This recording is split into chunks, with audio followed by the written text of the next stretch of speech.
Good morning, parents and students. This is Miss Bettis, and I thought I would start trying to do some videos to help you guys know a little bit more about our foundations, especially for homework. So just bear with me as I try to get our technology and videoing and writing at the same time down pat. But I just thought that I would take a few minutes.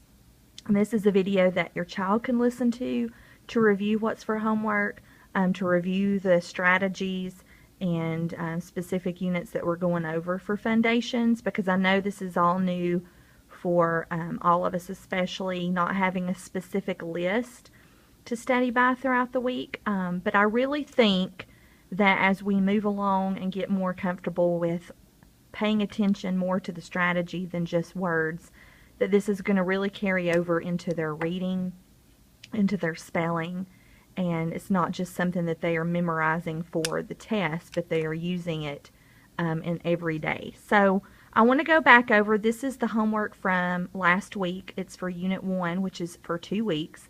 So this part here was for last week. This part will be for this week. I've noticed a lot of you may have not understood what to do on this part, so I want to go over it for just a minute. This part, it gives a specific day that you can go over it. If there's something that maybe you can't do on a Thursday, you could do both on a Wednesday or vice versa. This is the part that you were to dictate, which means just to call out the words and sentence to your child.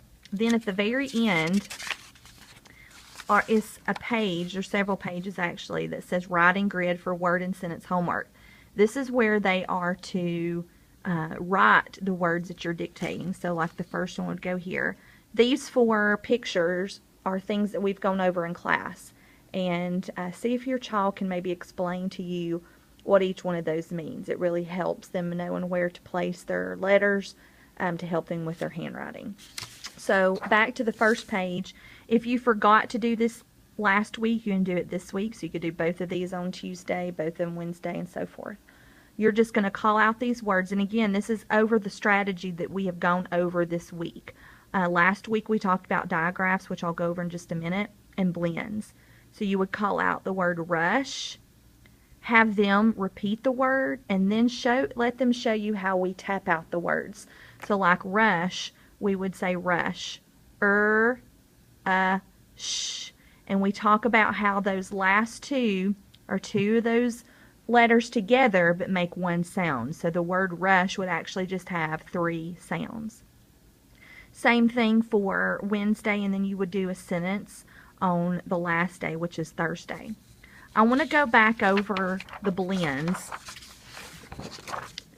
This was the sheet from last week, and you'll notice that I've marked on your child's paper just to help them know, and you could go back over those as well.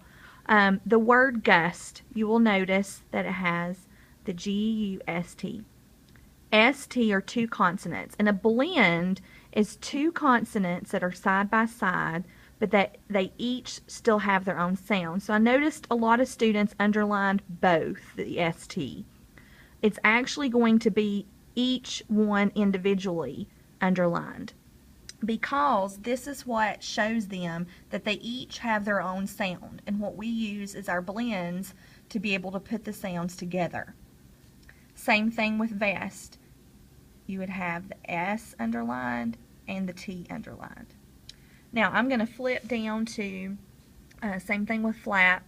It would be the F and the L, both each underlined. Let's look back up. Let's do blush. Blush, the SH of course is our digraphs, SH, CH, WH, TH, and CK. But the B and L are 2 consonants together, but they each have their own sound. So that's how you would mark for blush. Same thing with click. The CK would be 1 line because they make 1 sound, and the C and the L would each have their own. Now the word pinch, I'm going to come back up here.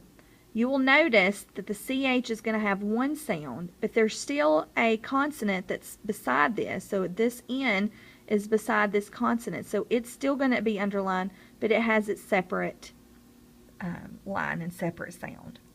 So I'm hoping this will help you guys, and especially just going over their homework I have told my students that when they're reading, even with their fluency passage, look and see, it could be like a scavenger hunt, searching for words that have digraphs and words that we could talk about with blends where the consonants are side by side and they each have their own sound, but we use our sounds to blend them together.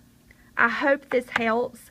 I will try and do these videos throughout the week to help you guys sort of go over what they've gone over throughout the week. This page we did last week. This page they did great on.